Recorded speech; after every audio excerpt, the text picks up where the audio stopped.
Last week, we talked about getting everything out of your head and into one place so you could finally see what you have and start building. And at the end of that episode, we touched on something we called the ladder. The idea that your first offer leads naturally to your second, and your second to something deeper and more valuable still. Today, we're going to talk about what goes on each rung of that ladder and what it's actually worth. Because figuring out what to charge is where a lot of people get stuck, and I want to change that for you today. Hi, I'm Trish, and this is Just a Number, the podcast for women 40 and up who are ready to stop waiting and start building from everything they already know. Part business, part unlearning, part confidence reset. Because you're not starting over, you're evolving with intention. We're talking lived experience, career wisdom, passions, and hard-earned perspective, turned into content, courses, and offers that actually help people. We're not here to play by the rules. Let's build boldly, teach what we know, and make it count. Welcome to Just a Number.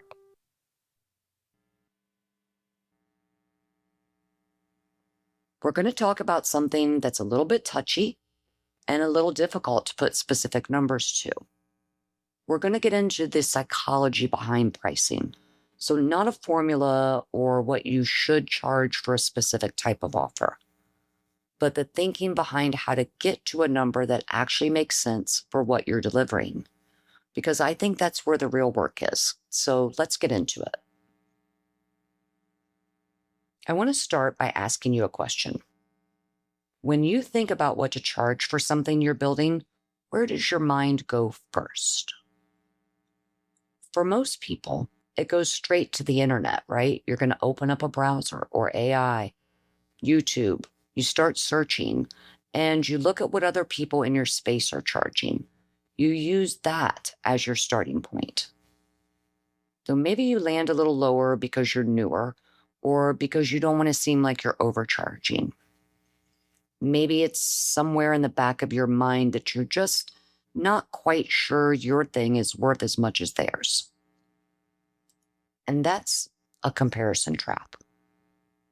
Because what everyone else is charging has nothing to do with what your offer is worth. It tells you what the market looks like. It doesn't tell you what the outcome you're delivering is worth to the specific person that you're building it for. Those are two very different numbers. We're going to walk through what's actually happening psychologically when someone sees your price, what guilt and fear do to the numbers we choose, and how to start thinking about price from the value side instead of the comparison side. Let's begin by talking about what happens when you price by looking at everyone else. So let's say you find someone in a similar space. Maybe they're selling a template bundle somewhere in the $20 range. Someone else maybe has a mini course for under $50. Another person has a workshop around $100. And you start triangulating. You think, okay, so something in that range feels right. Maybe $30, maybe $50. And you land somewhere in the middle of what you've seen and call it done. Here's the problem with that.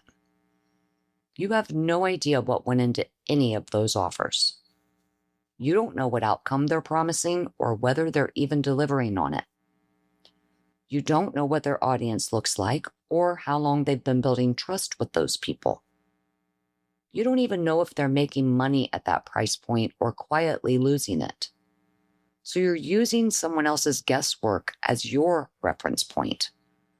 And what that does over time is keep prices artificially low across the board because everyone is looking at everyone else and nobody is starting from the value the offer actually delivers.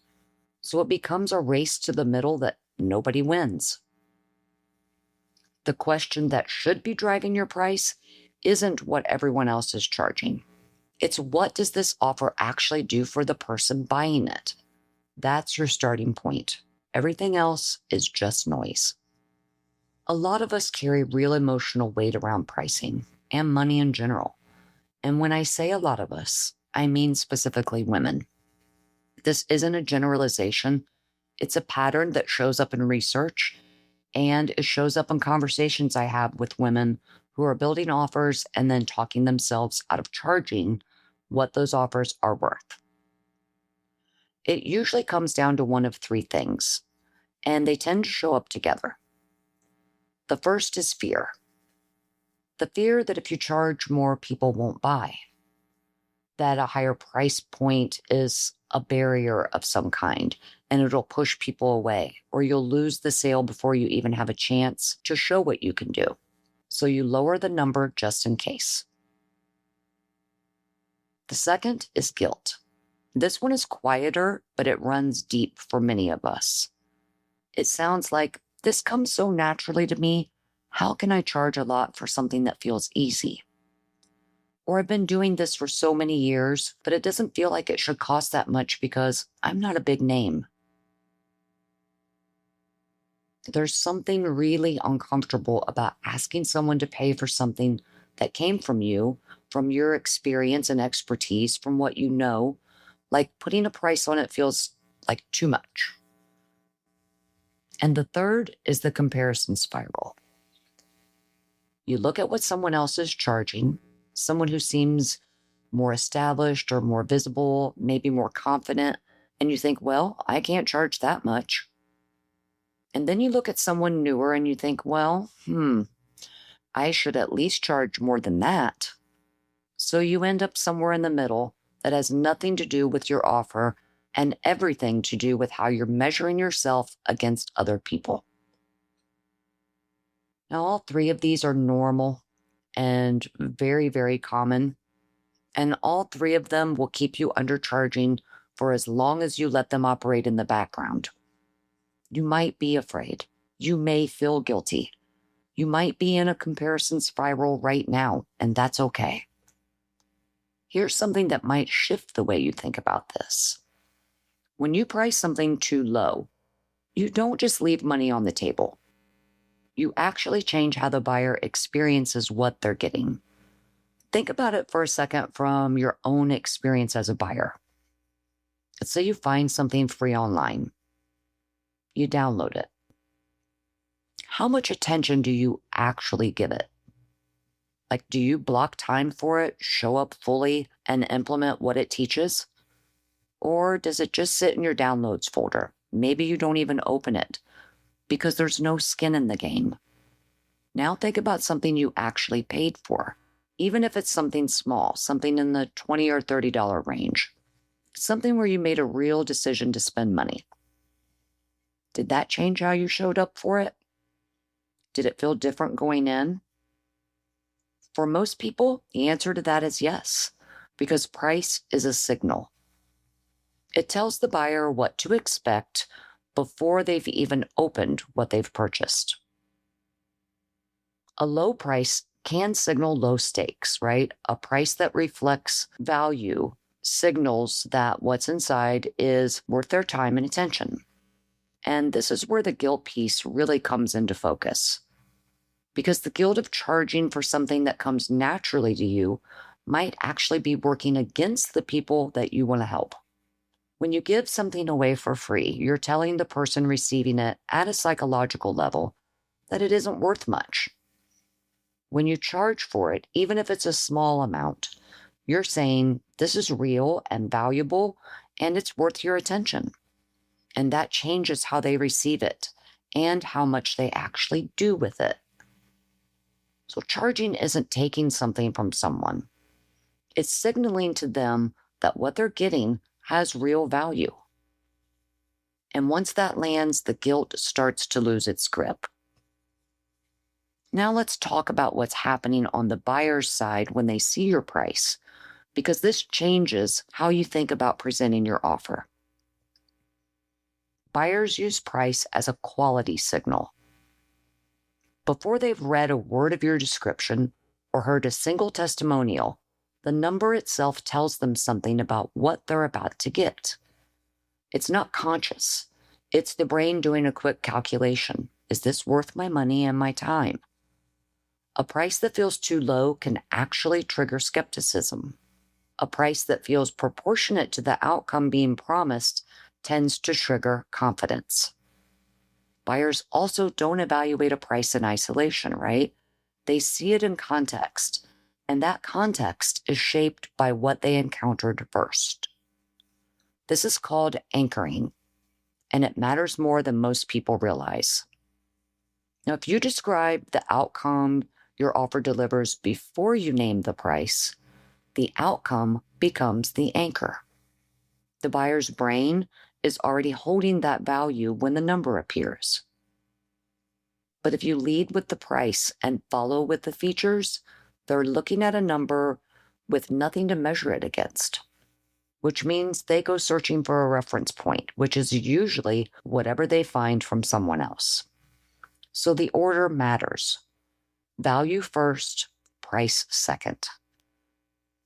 Describe what someone walks away with, what's going to change for them, what they can do or stop doing after going through your offer. Then name the price. That sequence is doing real work, and it's a simple shift that most people never think about. I want to share something from my own experience because I think it makes it more relatable. I've been doing this kind of work for a long time, and pricing used to be a real struggle for me. I had a terrible tendency to undercharge, and a lot of it came from exactly what we've been talking about. Looking around at what everyone else was doing instead of looking at what I was actually delivering. One of the things I've learned over time is that not all offers are the same pricing conversation. With our done with you and done for you services, for example, every project is different. Every person comes to the table with a different starting point, a different level of effort already put in, and different needs. So the price can't be the same for every client because the work isn't the same. A course or a digital product is a different conversation entirely. When I built one of those offers, I know what the transformation looks like. I know what the expected outcome is for the person going through it. And I can price that at one price point and know that every person who buys it is receiving the same value as long as they put in the same amount of effort. That consistency is what makes it possible to price with confidence. And I think that's really the conclusion you have to come to, whatever you're building. You've put real effort into creating something of value. If the person buying it does the work and they walk through what you've laid out for them, they're going to get an outcome that's worth something real, and you should charge accordingly. So how do you actually get to that number? Start with one question. What does this offer do for the person buying it? Not what's in it or how many lessons or pages. What does it actually do? What does someone walk away able to do that they couldn't before? What problem does it solve? What does it save them, right? Does it save them time, money, frustration? Maybe it saves them the cost of figuring something out on their own. That's the value. And your price should reflect a fraction of that value, not the cost of your time to build it. Here's a way to think about it. If your offer helps someone get their first digital product out the door, and that product brings in, let's say, even $500 in its first month, what was your offer worth to them? Certainly more than $20, probably more than $100. The outcome has real value attached to it, and your price should reflect that. Now, coming back to the ladder we talked about in episode 19. Your first offer is usually an entry point. It's accessible. It's something specific, something that delivers a clear result without overwhelming the person buying it.